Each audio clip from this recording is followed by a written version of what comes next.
তো hello everyone, welcome back to my channel. তো finally কিন্তু মাগি ফোরের টিজার লঞ্চ হয়ে, সরি মাগি ফোর, क्या बोला तूने? ফোর না বাগি ফোর। তো বাগি ফোরের টিজার লঞ্চ হয়ে গেছে কালকে। তো টিজারটা আমি আজকে দেখলাম, তো টিজারটা রিভিউ করবো এখন।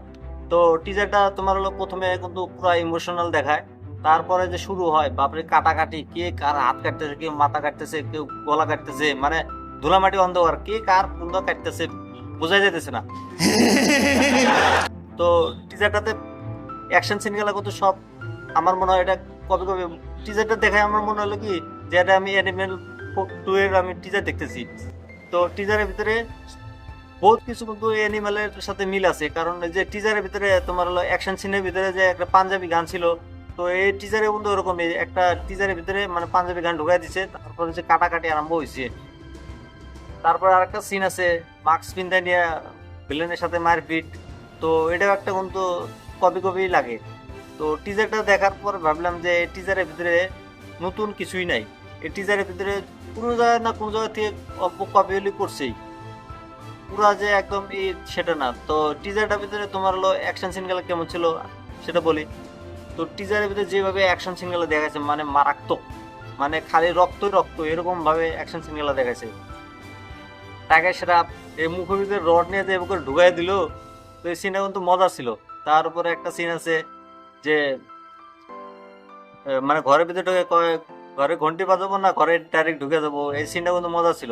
তো তারপর সঞ্জয় দত্তকে কিভাবে রিপ্রেজেন্ট করছে, সঞ্জয় দত্ত আজকাল প্রত্যেকটা ফিল্মের ভিতরে ভিলেনের রোল নেয়, সাউথ হোক আর বলিউড হোক, সব মুভিতে সে ভিলেনের রোলটা নিতেছে। তো তাকে ভিলেন কিন্তু খাতরা মানায়। তো এটার ভিতরে চুল বড় বড় ছিল, একটা দাও নিয়ে যে কাটাকাটি আরম্ভ করছে সঞ্জয় দত্ত। তারপরে একটা মেয়ে ছিল ফারনাজ সিন্ধু, সে কিন্তু কিছুদিন আগে মিস ইউনিভার্স হচ্ছিল। তো সেই মেয়েটা এই মুভিতে বোধহয় কি করতেছ মানে লঞ্চ করতেছ। তো বাপরে সেও দেখি মারামারি কাটাকাটি হতো, সে ভিলেনকে নিয়ে এমুরতে নিয়ে এমুরকে ফালা দিতেছে, মানে ধুলামাটি অন্ধকার, মানে সব গলায় চ্যাট।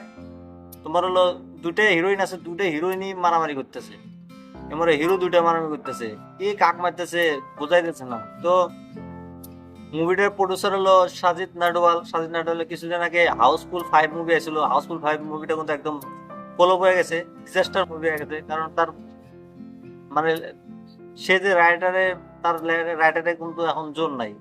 তো স্বাধীন নাটকে বোঝা লাগছিল যে আজকাল কিন্তু বহুত মানুষ এরকম মুভি বহুত আছে, তোমার হলো মার্কো, তারপর হলো এনিমাল, হিট 3, এরকম কাটাকাটি মুভি বহুত আছে, আর বহুত মানুষ দেখে লাগছে।